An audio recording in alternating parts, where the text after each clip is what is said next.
Business Connections Live, the UK's leading online business channel.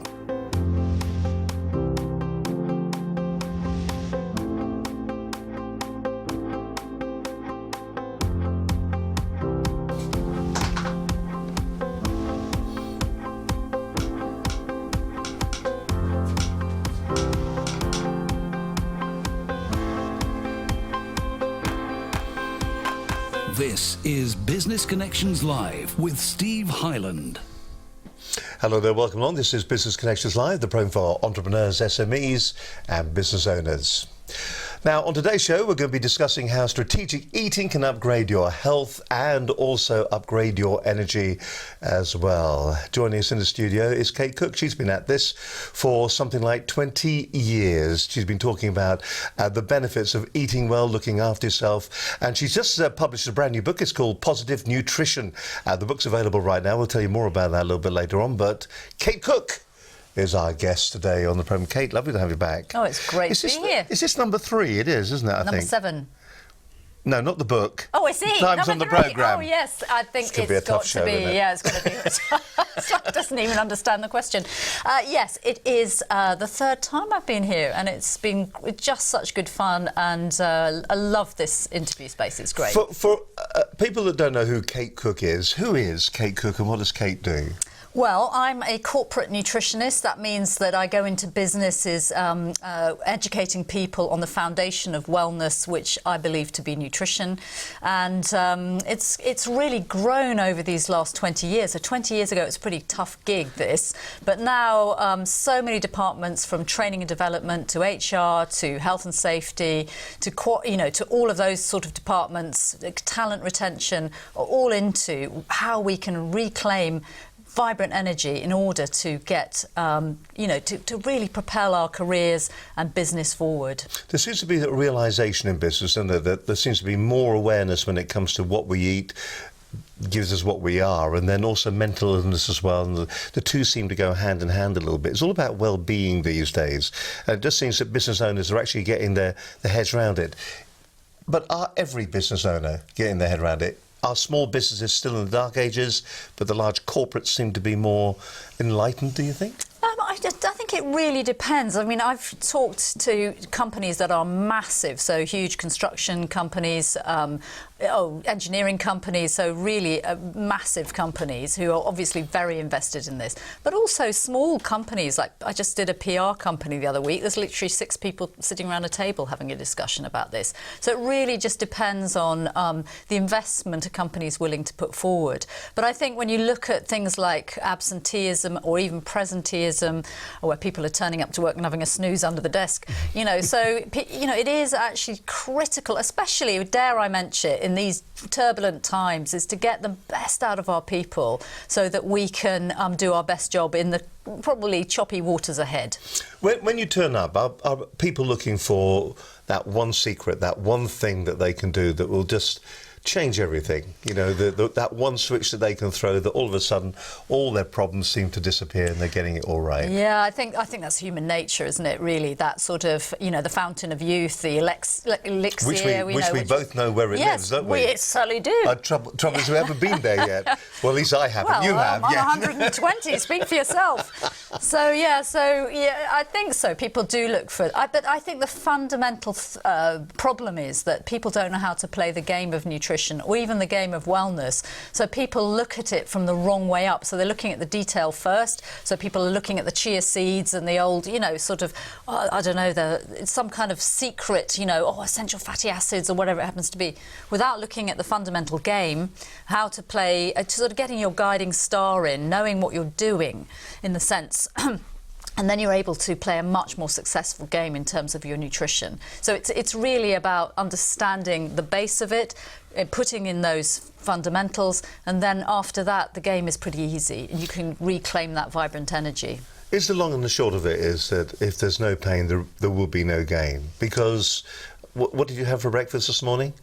I had scrambled eggs and rye bread. And rye bread? Yes. But when you talk to a lot of nutritionists and a lot of people that are in your particular field, when they tell you what they've had for breakfast and what they had for dinner and what they had for tea, it does sound like it's a bit of a dull life. No, I think the problem is with that is that, you know, I think including nutritionists can get a bit obsessional about the whole space of nutrition. I think the first thing about nutrition is community and eating pretty normally, but it's about eating the best, freshest food, and there are certain guidelines that you need to adhere to get that maximum result.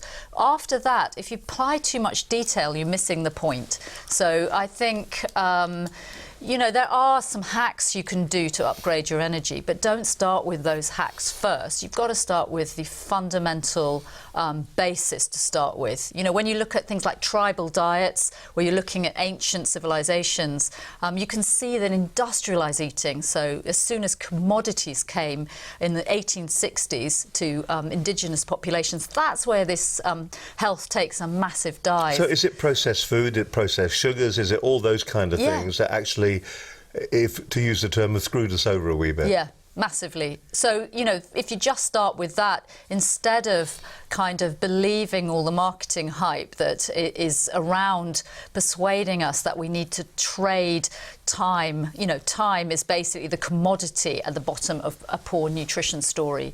So we need to upgrade that time. You know, it's sort of looking back at the problem with nutrition. It's not really the nutrition, it's really time is the problem.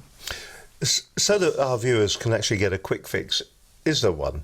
Is it a case of that you cut out the biscuits, you cut out the processed bread, you have some of those lovely yogurts that have got the stuff that plays around in your gut?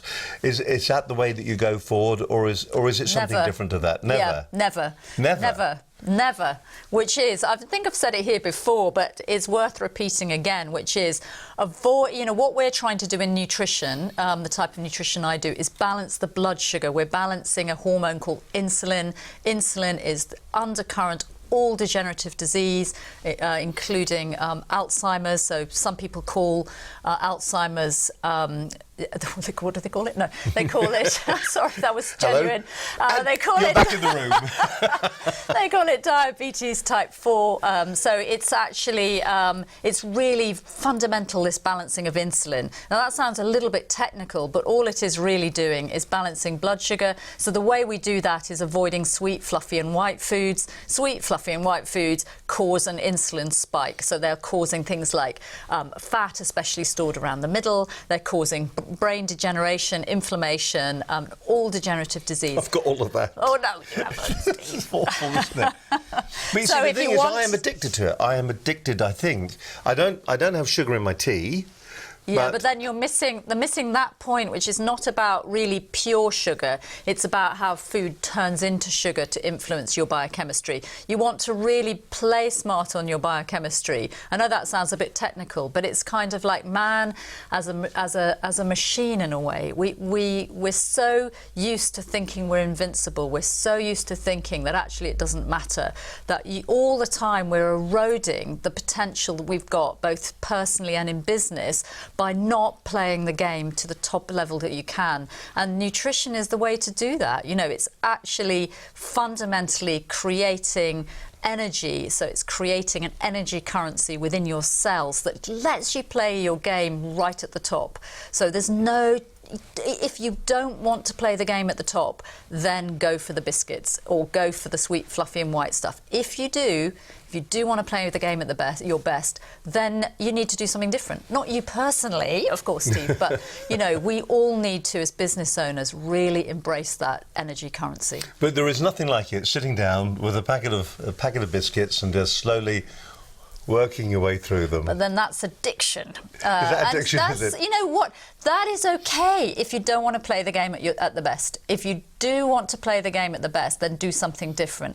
It will affect all of us, meaning if you're munching your way through the packet of biscuits, all it does really is just downgrade everything. Food is actually information, so it's actually the way our cells communicate through chemical messengers. So when we eat that kind of processed food, it's just down-regulating and downgrading you. Where do we start on the journey then? Do we start with hydration first of all? Do we start with the whole world of making certain that we're drinking enough water? No, no. Really? We start with blood sugar, so we start with balancing the blood sugar. All the other things is just stuff that you can build on. But most people won't know what their blood sugar is, will they?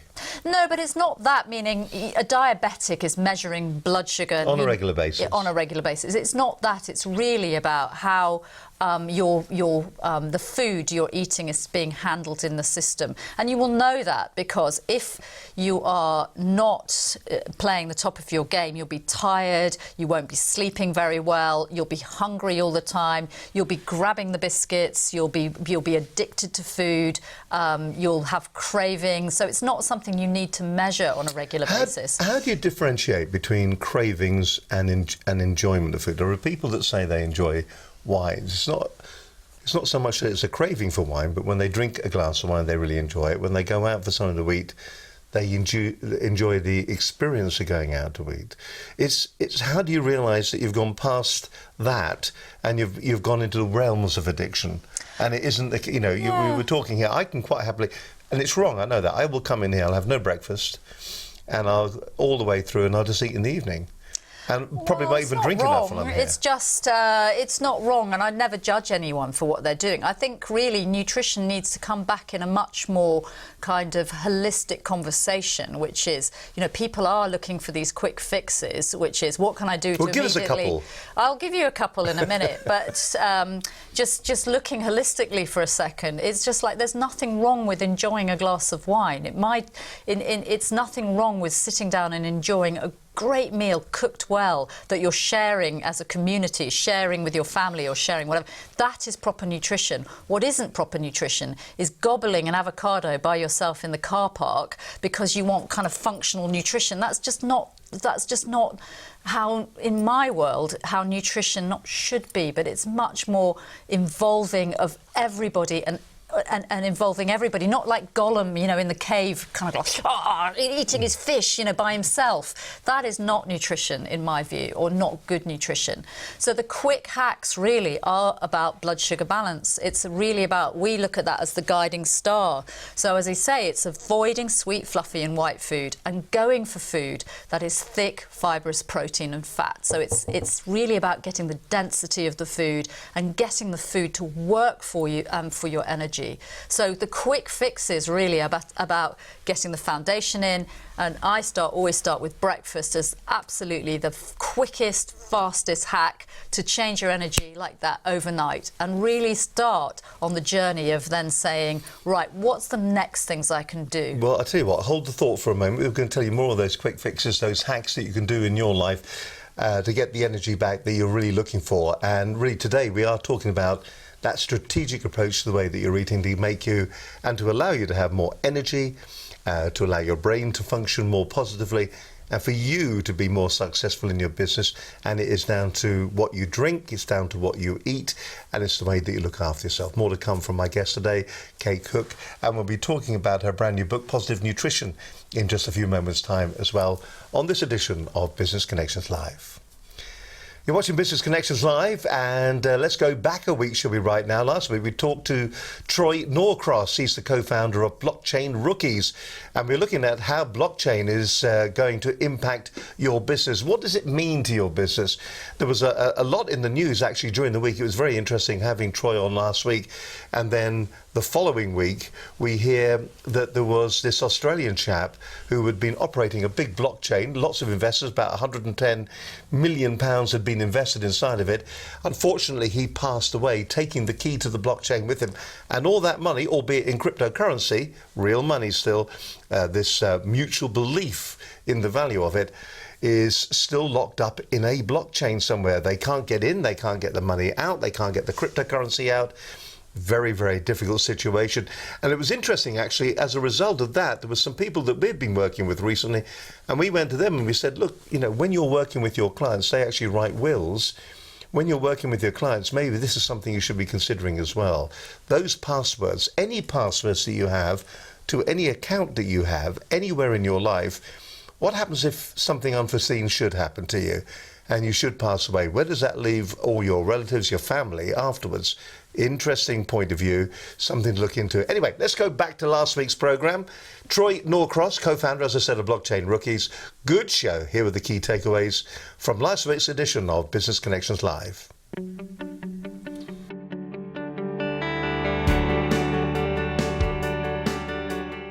Now, on today's show, we're going to be discussing how blockchain is going to impact your business.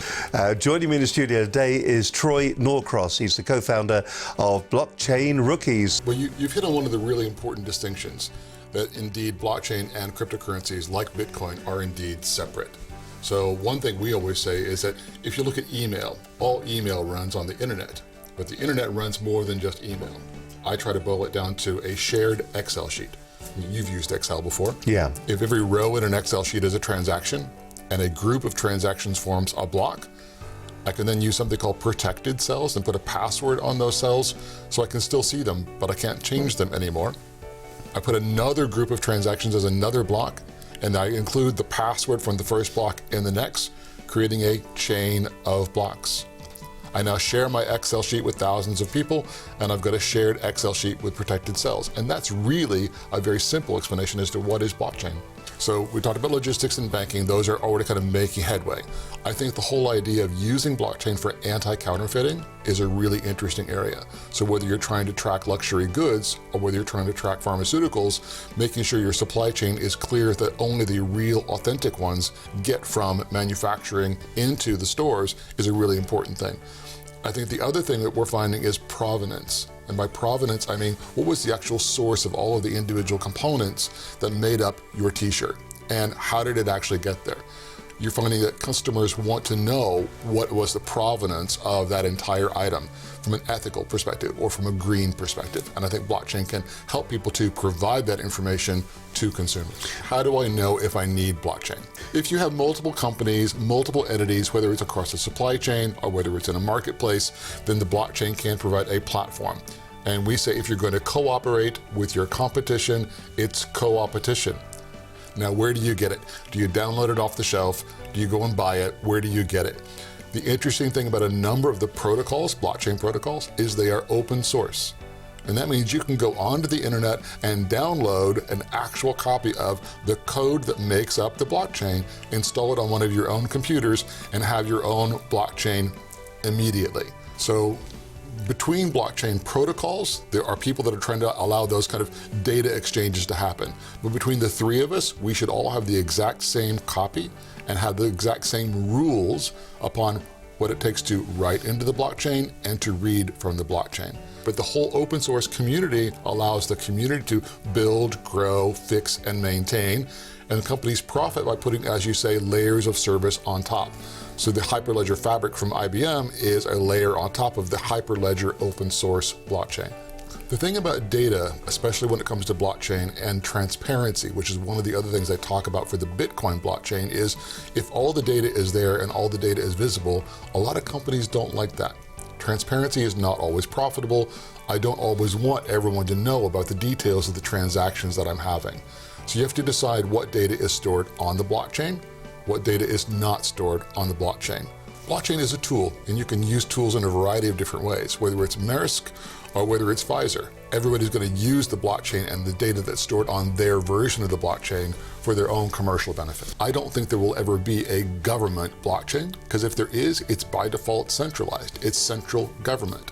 What I do see is the banking community working together to build a blockchain and inviting government to be a member of their blockchain for audit and regulatory compliance perspective.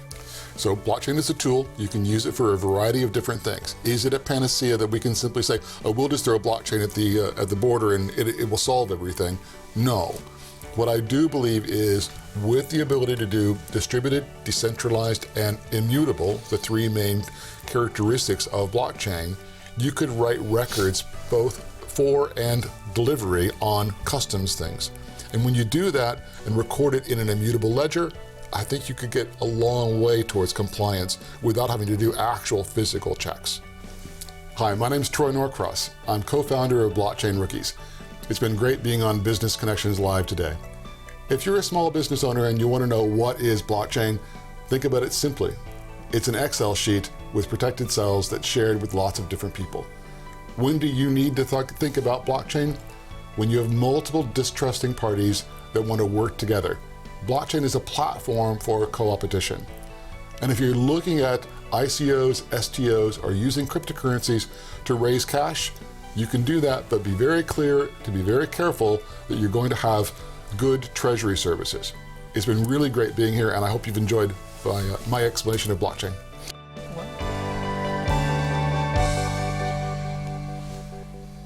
Troy Norcross there. Great show on last week's edition of Business Connections Live. If you know nothing about blockchain, watch that program. He was on before. There are two shows that Troy has done on blockchain. Do watch both of them if you're interested.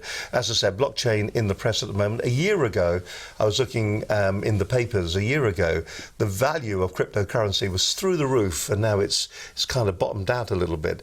But the principles of blockchain in the banking institutions, in logistics, in all those different industries, I think are going to have a big impact on the way that we do things in the future. And I would imagine that there are some large multinational corporate institutions who are looking at blockchain and going, crikey, that could put us out of business.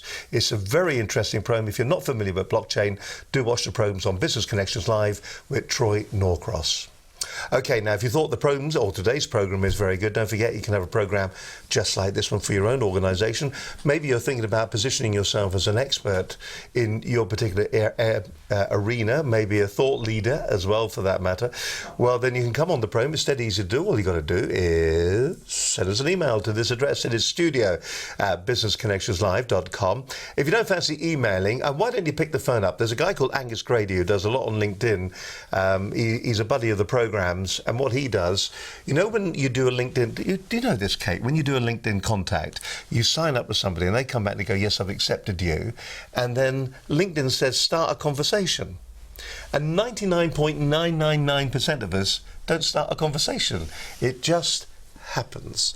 So pick the phone up, give us a call. Telephone number 01784 256 777 is our telephone number. Don't forget as well, you can follow our stream of consciousness at BCL Business TV on Twitter. You can go to Facebook as well, where you can leave a comment about the program. There's the website that you can just go to. Just find Business Connections Live there. But the best place to go is businessconnectionslive.com. And this is program 251. There's over 350 hours of great business programming there, absolutely for free, that you can go to and that you can peruse your way through and enjoy. And hopefully there'll be some great advice from our experts that will help your business nourish, you like the way working it all together there, nourish and grow. So there you go. You're watching Business Connections Live. Great to have your company. We're live today. In the studio is Kate Cook, and we're talking about positive nutrition. We're looking at a strategical way to go about putting your diet together, the things you eat, the way you feel, the more positive you are about yourself. Positive nutrition. It's not a buzzword. It's not about having a diet.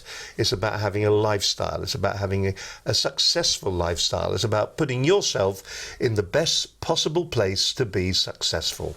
Is that about right? I think it's perfect. Let's go. Let's go. Let's do that. So do you find a lot of people do the talk but don't do the walk? You mean experts or just people generally? Everybody, I think, actually. I think it's very difficult but I think, and it's becoming more difficult. Is society against us, do you think, or commercial society? Is that against us? I think it's our lifestyles. You know, we are trying to juggle so many different things. I think it's become much more complex. Things are much more expensive. We're having to work harder. And I think we sacrifice some of those kind of fundamental human things like sleep and nutrition and exercise and all those things in trading, in terms of having to trade up time. You know, we're so pushed.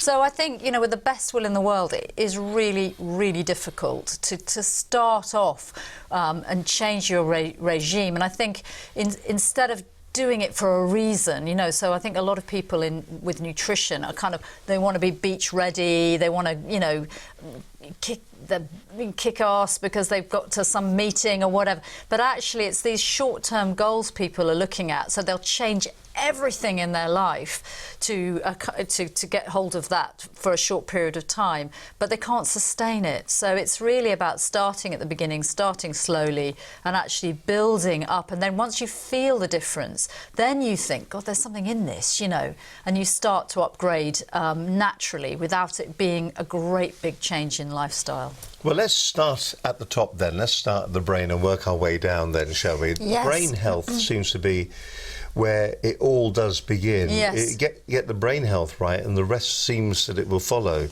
Is that the right way to be thinking about it? Do you think that people are going through their lives and they're all just in a bit of a haze, a bit muzzy? Well, I think it's very easy to go through life like that. And what I would say, though, that is gut and brain, I mean, go together. They're sort of, their second brain is referred to as the gut. And without good gut health, you can't really have good brain health. So they're one and the same. So you make more serotonin, which is your happy hormone, in your gut than you make anywhere else. So if your gut is inflamed, if you have poor gut health, you know, you have symptoms of that, then it's really difficult to have optimal brain function. So what's the key things that we need to be doing when it comes to a healthy brain, healthy gut? What should we be thinking? Well, you know, this is where, you know, you get your blood sugar balance, as we've discussed, because otherwise you've got inflammation in both the gut and the brain. And then you're looking at that point, you can look at the upgrades in the hacks and things like fermented foods. So, you know, that's been the big trend recently, things like kefir or sauerkraut. You know, it's like, but anyway, you know, sort of it's really looking off, you know, but we would have naturally done that in the old days, is eaten slightly off food, which is fermented, eaten food that have come straight from the ground, which is full of the microbes from the soil. So we live this very clean diet, which actually might be detrimental to our mental health. Do you think that's where the allergies are coming from, do you think? Yes, partly. Yes, it's really, from our point of view, as nutritionists that do clinical work, is to think that it's the sort of one of the reasons is hyper cleanness, which actually is wiping out the good, the bad and the ugly, you know, in terms of the microbiome, in terms of the bacteria. So yeah, really important. But I mean, also sleep is really important, and how nutrition will affect sleep as well. So in night time, you have something called the glymphatic system. So we have the lymphatic system in the body, but we have actually a system in the brain, that also clears out the toxins at night. And it's like a man coming around with a night hoover, hoovering in between the cells. So our brain shrinks 40% at night. And then the little guy with the night hoover, obviously not a real guy with a night hoover, but he comes around and cleans out the brain, you know. So if we're not getting optimal sleep and, you know, obviously things like eating too late at night or drinking a skinful probably isn't great ultimately for brain health. And that's where this hydration comes in as well. In other words, making sure you're drinking enough water, but not too much, because then you'll wee out all the minerals. There were some fallacies around that. There was this whole thing, wasn't it, about drinking, 2 litres a day? And it was a line that was taken from some research, and what the research actually said was you should have consumed 2 litres a day, of which probably some of it will be food. Yeah, I think again, some of these myths go into sort of popular, I don't know, something sort of like although there's really no evidence for the 2 litres, it's kind of like become accepted, or 8 cups of water. But obviously, it's like, where's that come from? I think the more important aspect is actually fat. So making sure that your brain is adequately fatted up in terms of, you know, the great fats that the brain is nurtured on, things like omega-3 fats, which you get from fish. So, but there's been research on that, and they're saying, is that not a folklore? Is that not myth, or is that scientifically proven that with the omega-3s and things like that really are beneficial to us? I think there was an experiment done by Dr. Zand and Dr. Chris from the CBeebies who looked at that, you know, on their new series. Yes, no, actually it was. Targeting the 7-year-olds, that's what I'm taking the mick, but they just done a sort of bit of light research on that. So I think again, it's looking at the evidence. You know, depending on what you're trying to prove improve really, but meaning in science you're only testing one parameter often instead of looking at the whole picture holistically. It was meant that we were descended from aquatic apes who kind of were, I don't know what they were doing by the seashore, but anyway, they were prizing open shells and eating lots of food rich in omega-3, which is said to have really enhanced the way our brain works. And in any case, in the modern diet, we're getting a lot of omega-6 fats. Whilst we need some omega-6 fats, which you get things like grains, and it's basically things like canola oil, so it's vegetable oils. We've got the ratio between omega-3, so fish oils in effect, and these other oils is I don't know what you say, the ratio is completely out. So these omega-6 oils cause massive inflammation. So if you're eating a processed diet, again, it tends to be very rich in these other fats, the omega-6 fats, as opposed to getting adequate omega-3. And people are worried, of course, about fish and pollution, and that's another thing to worry about. But if you're looking at the mash fish, which is mackerel, anchovies, sardines and herring, those are the type of fish that will adequately start to nurture the brain fats.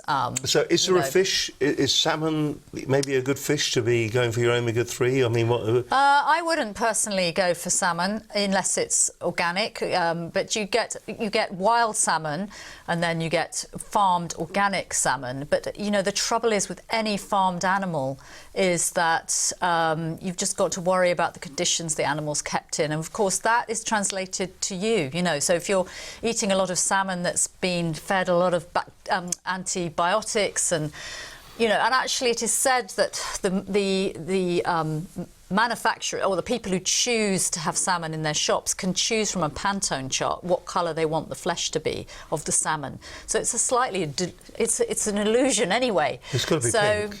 Yeah, they just say it's like a wallpaper. So they're saying, what colour would you like? That colour. Yes, because don't that care what makes it tastes like or what it's doing to me. Yeah, who cares? I want that colour.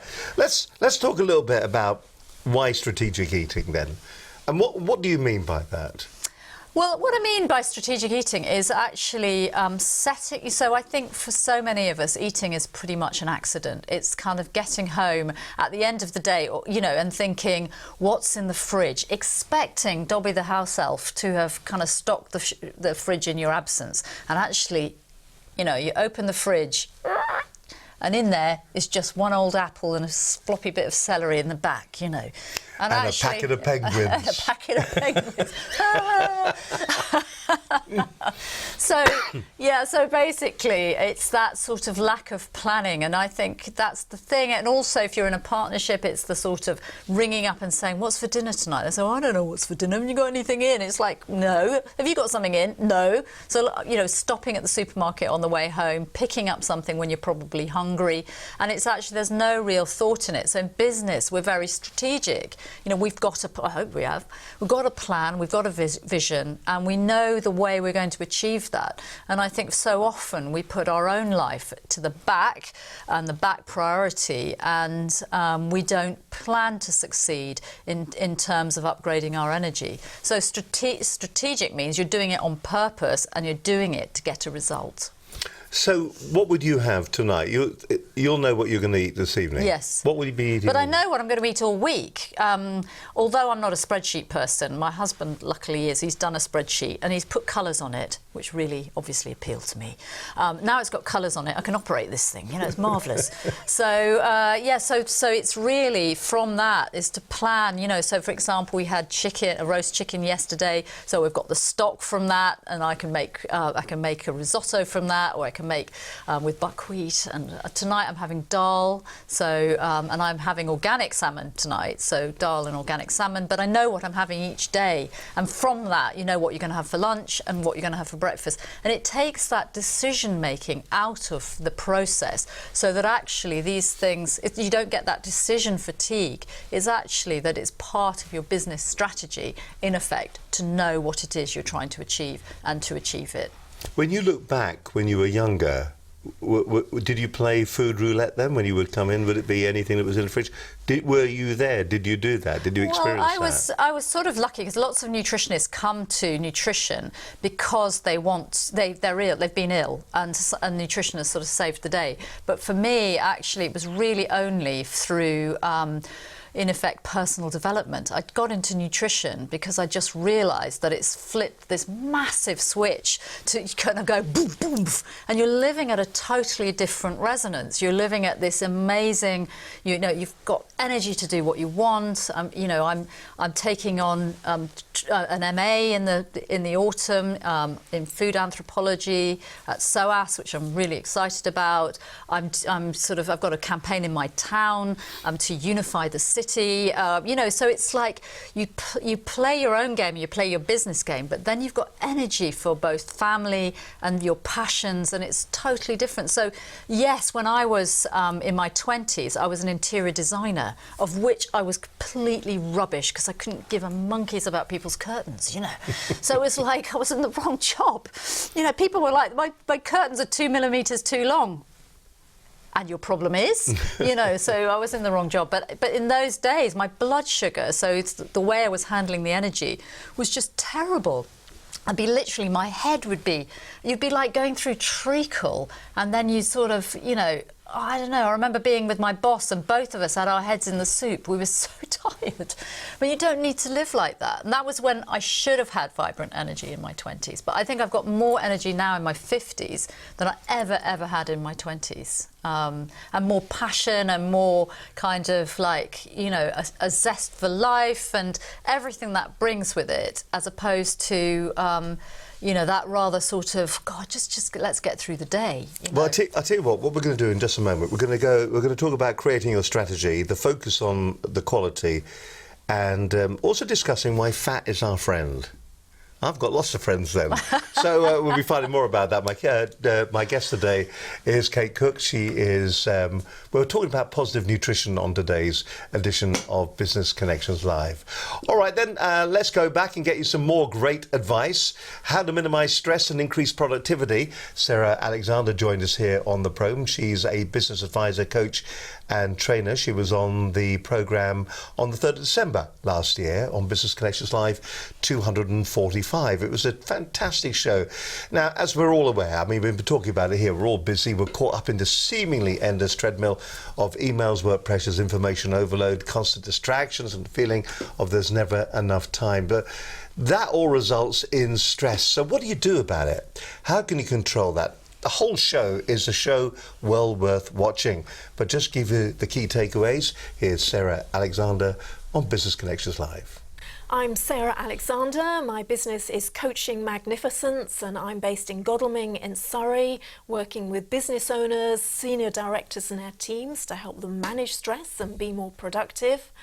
And my first takeaway is to really take control of your time. What things in your schedule can you influence so that you have just a little feeling of greater control of your schedule and your time? Take control of your energy by eating well, exercising, and also take control of your mind by being aware of what's going on in your mind, the negative self-talk you might have, perhaps some negative beliefs you might be holding about yourself and your own ability, and flip them round into something positive. And I would say be mindful of the fact that you cannot work hard and fast all day. You can work for 90 minutes productively and effectively, but then both you and your prefrontal cortex, that thinking, logical part of your brain, need 15-20 minutes of recovery time to then come back and do another 90 minutes of effective working. And I think my last point is to really establish as many positive routines as you can. The part of our brain that stores our routines is called the basal ganglia. And the more we can have good routines established and something that we do every day without focusing, without thinking about them, without having to make ourselves do them, the easier our life becomes. And very often the difference between successful people and those that are less successful is successful people just have a host of really good routines that support their success. So I wish you luck with it. Thank you. Sarah Alexander there. Good routines, that's what successful people have, and maybe one of the routines you need to be adding to your list of routines that you have is to make certain that you're eating strategically, which leads us nicely into what we're talking about today. Sarah Alexander, if you go back and watch the entire program, you'll get some good advice from that. A really good show as well. Reducing that stress. We were filming on Friday a gentleman called Dr. Bill Mitchell, and he was talking about stress in the workplace and how we will find ourselves in a situation where all of a sudden it just becomes absolutely overwhelming. And he was talking about different ways that you can control this. I think the first thing is, a bit like what we're talking about today, the first part of this whole exercise is recognizing it, because I think we just do go through life a little bit. Now, somebody sometimes says I'm a bit condescending. I don't mean to be, but you know, we just don't recognize the problems even though they're staring us in the face. So maybe with mental stress, we don't recognize it when it's there. With the nutrition that we eat, we don't recognize that there's an issue with what we're eating. We're just not proactive about the different things that affect us in our lives on a day-to-day basis. Anyway, do watch Sarah's program. Fantastic show. You're watching Business Connections Live. In the studio today, I've got the lovely and young Kate Cook. We're talking about positive nutrition. I'm going to steal the book for a moment. There is a book out that Kate has just published. Book number 7, this one here. It is this one. It is called Positive Nutrition. It's an easy read, this one as well, isn't it? It's not too long, but it's what's nice about the book, when you scan through it very quickly, it is a book of quick tips, isn't it? It's a book of, here's something you could do right now if you really want to. And I like that about a book. You don't have to read it cover to cover to get the full message. You never ever come over as being the kind of nutritionist that wants to beat me over the head with a plan. You always come over as somebody that says, look, here's good advice. Yeah. Take it if you want it. Yeah, absolutely. I think this is the thing, which is, you know, actually everybody's got to eat. And I think, you know, just getting some great quality food and eating it kind of normally within a family environment, but remembering to wind back and just give yourself that time. No, it's never about a plan. I think you plan to fail if you do that, especially with nutrition, you know, to have something that, you know, these days everybody's in a different tribe nutritionally, you know, paleo tribe, and don't worry if you've never heard of these things, but ketogenic tribe or the vegan tribe or all of these different tribes, and it's all about really eating alone in a way. So what I'd love is that people just saw eating as pretty normal. And as I say, we start with that guiding star of blood sugar balance, which means that it doesn't matter what tribe you're in, because you all have to balance your blood sugar. Then you choose what you're going to do. But it would be lovely if we could just sort of eat normally and eat in a community and be much more sort of normal about how we treat food. Well, it's interesting what it says on the back here. Kate Cook delivers a down-to-earth, no-nonsense approach to eating well. With so much confusion around diet, food and eating, this book aims to get a clear eating structure in place, empowering the reader to make wise and nurturing choices around food for both work, dynamism and focused living. I mean, it is a good book. And your 7th book. Yes, absolutely. And the other one, the last one, was the Corporate Wellness Bible, which looked much more at, it was a much more individual chapter read, whereas this one, I think you can start at, you know, if you're starting at the basis of nutrition, there's a kind of base camp idea in the book, which kind of says, right, if you're starting really at the beginning, just do this. And if you've cracked that bit, then you can start off on camp 1. And if you've really cracked everything, well, maybe you're reaching for the summit at that point. So there should be something, whatever your level of knowledge, there should be something in there for the ordinary reader. Well, strange enough, I opened the book just a moment ago and I came across the chapter about creating your strategy. How do we go about doing that then? Well, creating the strategy, I think, is really about I mean, I've said this before. You're talking in about other your ways. Spreadsheet, the way you do it. Yes, but it's looking at your, looking at time. That is I always say nutrition is a 4-letter word in its time. So, you know, looking back at how, you know, it's what you were saying a minute ago, Steve, which is, you know, we're running ever faster. We don't get these key pieces in, and we only realise that there's a problem when something fails, you know, when our health fails. And it really, what we'd love to do is get everybody to look at this, you know, nutrition, sleep, mental health, physical health as a basis first before you start kind of trying to live life to the max. You know, it's amazing, isn't it? We take our cars to have them serviced. Preventative maintenance. We take them, we spend the money and we do that. So we look after our cars, but we don't seem to do any real preventative maintenance for ourselves. Yeah, absolutely. And I think that's absolutely right. And I think that, I was listening to a podcast today about some lady who just living life to the max. I mean, I think she's in Hollywood, blah, blah, blah, going to parties and ending up really collapsed on the bathroom floor after having found, a problem with a lump in her breast. And, we get to this cataclysmic point in our lives where suddenly we think, bang, we've got to change everything. But actually it's easier than that, to get a strategy in, to look at that time.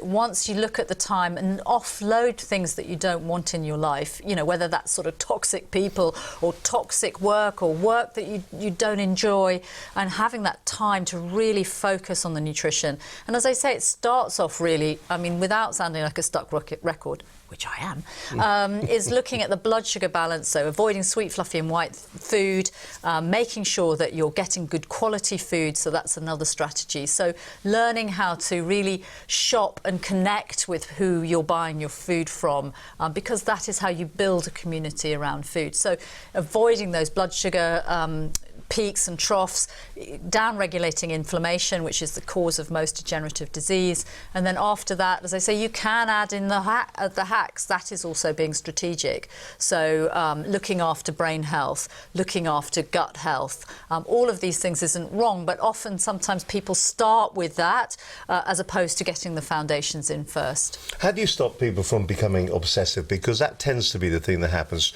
What's lovely about you is you're very refreshing. You come in, you discuss it, but you don't ever feel like, excuse the pun, it's been thrust down your throat. It isn't. You just feel, here's some good advice, take it or leave it. I don't, it's up to you. Yes, it is. I've seen that, where you just, I've been into corporates where, finally, usually I end up with sort of saying, so what is it that you're going to take away from this session? And so you go around and say, is it going to be eat an extra apple? Is it going to be this? And then you get to one person who's absolutely, you can see that, you can see that they're very inflamed, swollen in the face and, very poor energy. And, not often, I've had this once where the guy's just gone, and I said, what are you going to do? What are you going to do? The one thing, is it a glass of water? Is it an apple? What is it going to be? And they go, I'm good, thanks. And you're like, well, you're obviously not. But anyway, I always say, well, thank you so much for sharing. That's really kind of you to share. I completely respect that. But obviously I'm thinking, that's a bit of a shame, so why would you down-regulate your energy when you could be something that's so magnificent? So, yeah. So is it enough then to have just can you have such a thing as a general strategy? Something like having going to war and having a kind of an idea, but is it when you're out shopping just to be thinking to yourself, do you know what, they're the kind of things that are actually going to be okay, so I'll veer a little bit more towards and just having that kind of general living approach to it. I think it's intention rather than goals. It's a sort of intentions rather than goals. I like that. Intentions rather than goals, which is, you could do the spreadsheet aspect of planning your meals like I do, only because I'm a working mum, my husband is working. We need to be quite clear about what we're doing if we want to get that optimum energy.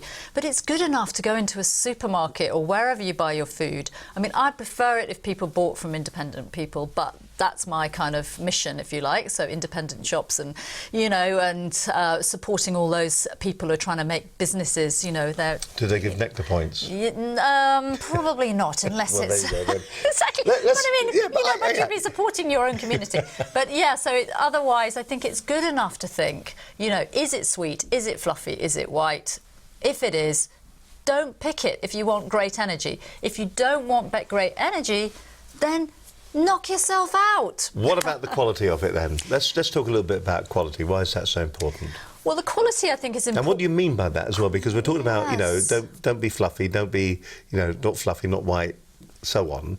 So when we're talking about quality, what are we looking for? Well, I think it's, to answer your question in my normal long-winded way, If you don't I would mind. say, yes, would I? Is to say that the quality matters, because I think that in corporates, especially in companies, because we're so busy, we don't make the connection between food, what we're eating, and, say, the environmental costs of what it's costing us. So quality matters, because if in industrialised farming, the quality of the actual food, the grown food, even if you're eating fresh food, can be very poor because the soil health is very poor. So whilst that doesn't mean much to most people, the World Health Organization tells us we've got 60 harvests left until our topsoil fails.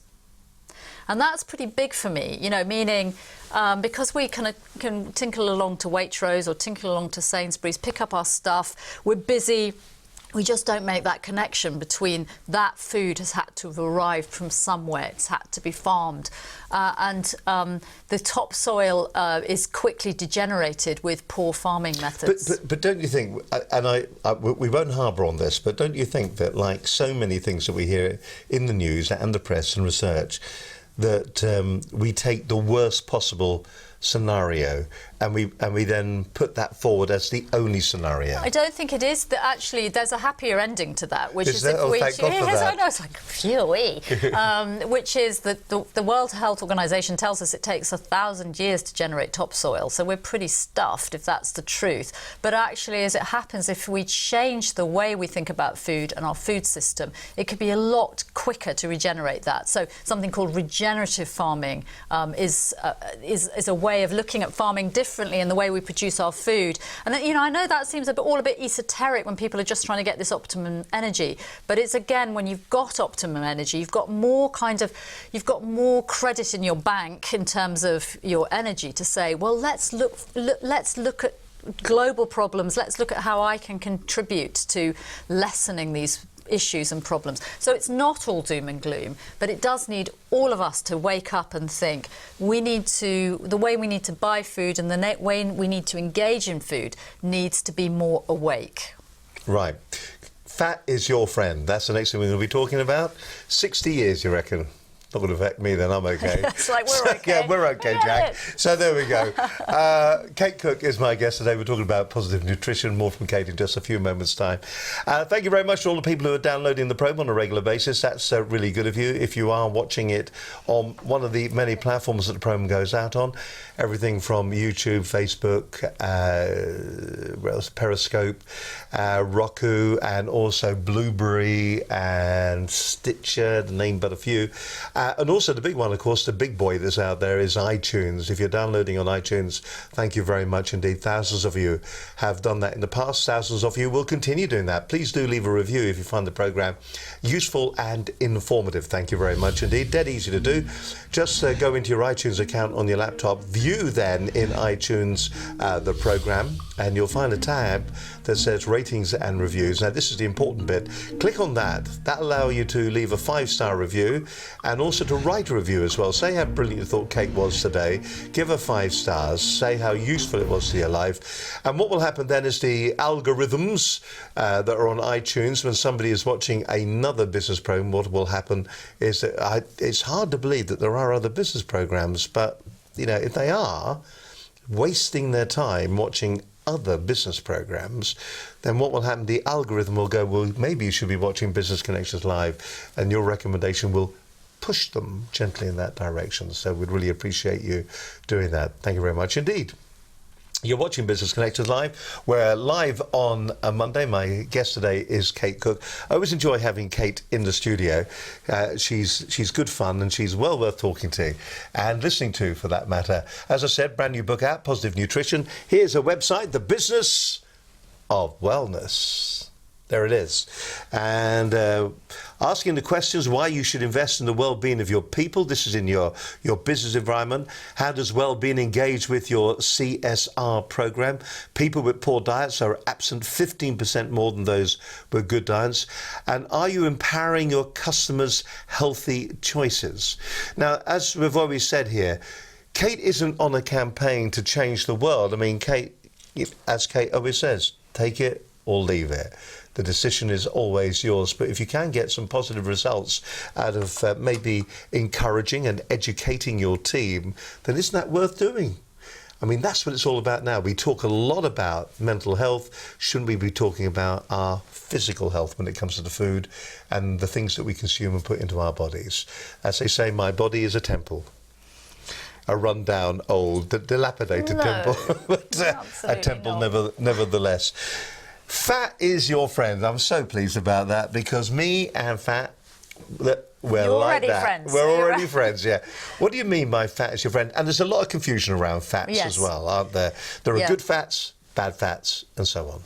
Yes, I think the new research says, I think that saturated fat has been demonised for the last 60 years, but it turned out it's okay.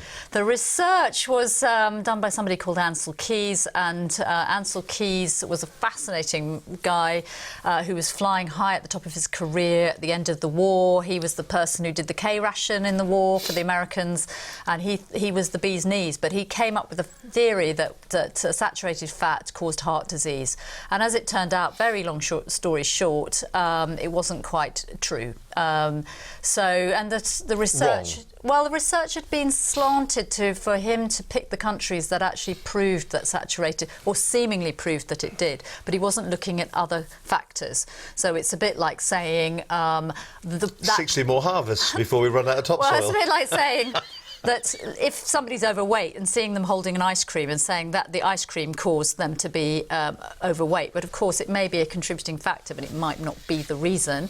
So he was basing all his stuff on this research. Anyway, forward fast, and it seems like that carbohydrate, or white fluffy carbohydrate, is really the issue. Fat is very stable, so saturated fat like butter is a very stable oil. So actually it doesn't damage in terms of when you're cooking. So something like canola oil, which we often cook with because it doesn't have a taste. It changes, doesn't it? It changes its composition, doesn't it? It changes, exactly. So it's actually to do with the way the carbon bonds are held together, for you techies out there. But it's actually it damages in the body, so it's much more oxidative in the body, like it rusts the body like an old car. So, yeah, so the sort of so-called healthy fats now, butter is back, butter is back, lard, which we used to cook with in the old days, and things like olive oil, not heated to high temperatures, things like coconut oil, again, said to be great. Although Kate, do you think it's that's a saturated the problem? fat. Do you think that's the problem? The fact is that there's too many trends. There's too many trends. It all seems to be, eat healthy. I mean, what was it Michael Winner once said? The way he lost weight was he would go into a restaurant and he'd only eat half of what was on the plate. I think it is about the quality. It's not about the calories. I mean, the calories can definitely count, but I think the thing is, if you're looking at, in effect, what your great grandmother had, or if she was lucky enough to have food. So things like the way we used to cook things in the old days, really. So, for example, with margarine, I never believed that margarine was going to be good for your health. I mean, it never goes off. You could use it in your car. Why would you put that stuff in your body? It's just absolutely revolting. So it was all done. The way I looked at nutrition was much more instinctive and thinking, well, actually, that's just horrible. Why would you eat that? So it's just come round full circle to say, in a way, never believe the experts. It's really about sort of eat great fresh food, eat what your ancestors probably would have eaten, make sure you get it from a responsible source, and don't eat commodities. Commodities are the big killer. So sugar, white flour, those were the big killers in the 1860s, as I said, when they were taken to indigenous populations. So, it's actually much more simple than we ever think. The trouble is with science sometimes is you're looking at one parameter to prove a case. So you might be looking at, does zinc cause your toenails to grow or not? So you're looking too microscopically at nutrition as opposed to looking at the whole picture sometimes. And it is this holistic approach that you keep talking about, isn't it? And you're right. People will say that not sleeping very well, maybe I need more magnesium or more zinc or whatever.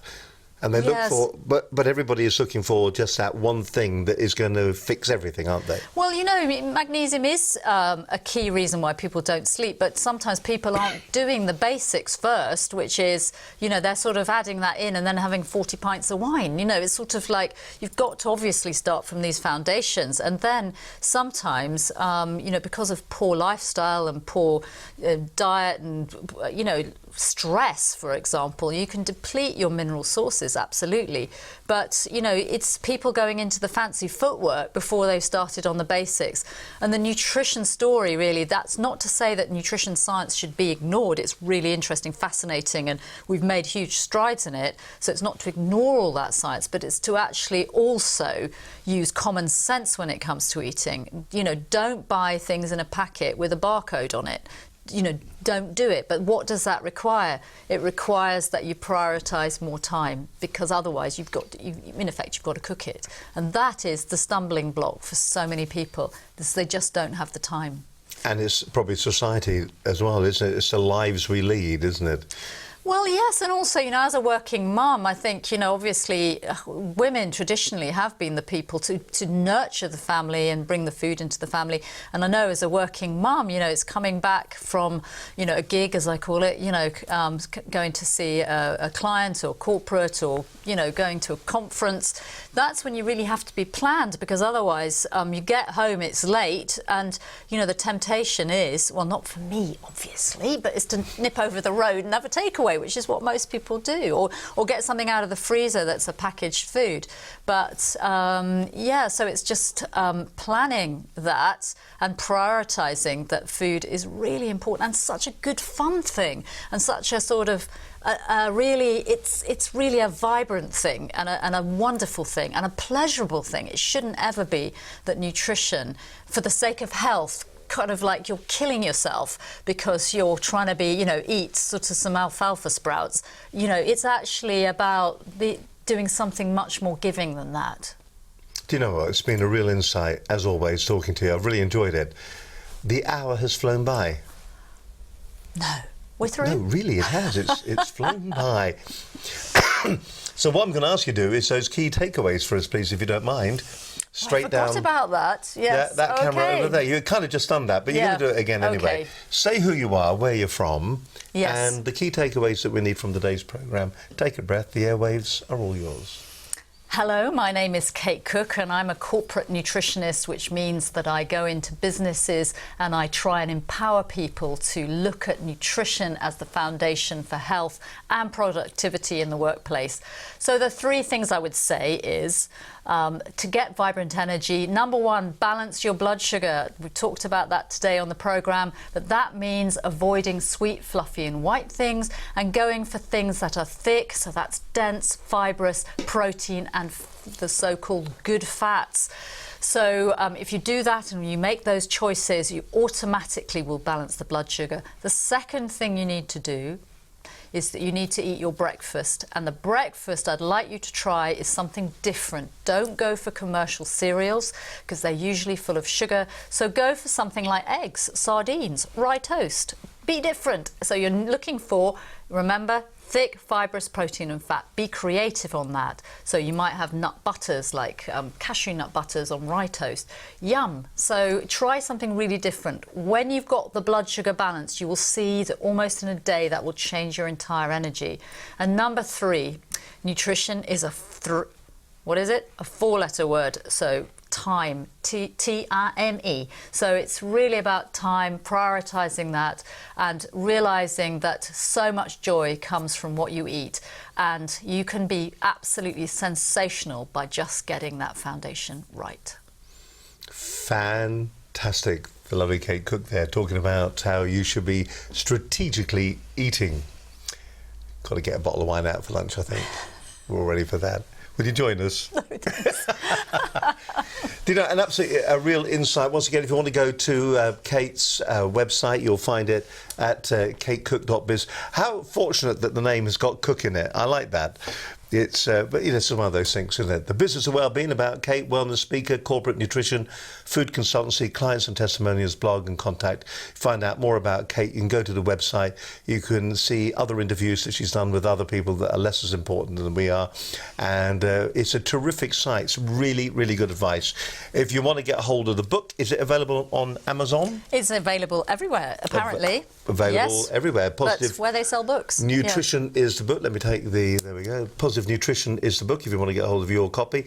And it is a straightforward, easy read as well for that matter. Excuse the finger. It is an easy read. It's a good book too. How many words? 25,000. So short, very short. It's not one of those ones that you're going to have to plough through and plough through. And what's nice is the chapters are very, very clear. It's the kind of book that you can dip in and dip out of as well. If you want to get hold of your copy, go to Amazon or go to other well-known book sites or bookstores in your high street. Kate, thank you. It's been great as always. Look forward to the next one as well. Definitely. Take care. All right then, let's see what's coming up on future programmes. Michael Brook will be joining us very shortly. Ever thought about putting together an online training course for somebody?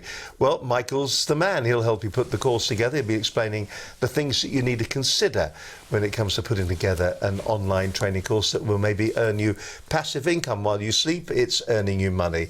Professional excellence sales training. Rupert Honeywood will be on the programme in the future as well. We'll be talking about all things LinkedIn and how to grow your tribe on that. David Williams, the Managing Director of Shuttle On Plug.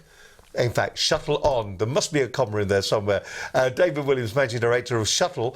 He's going to be talking about plug and play sales portals. Angus Grady's going to be talking a little bit more about LinkedIn. He's the guy that picks up the phone and gives you a call. And Deborah Hume from Minerva Engagement will be also joining us on the programme in the future as well.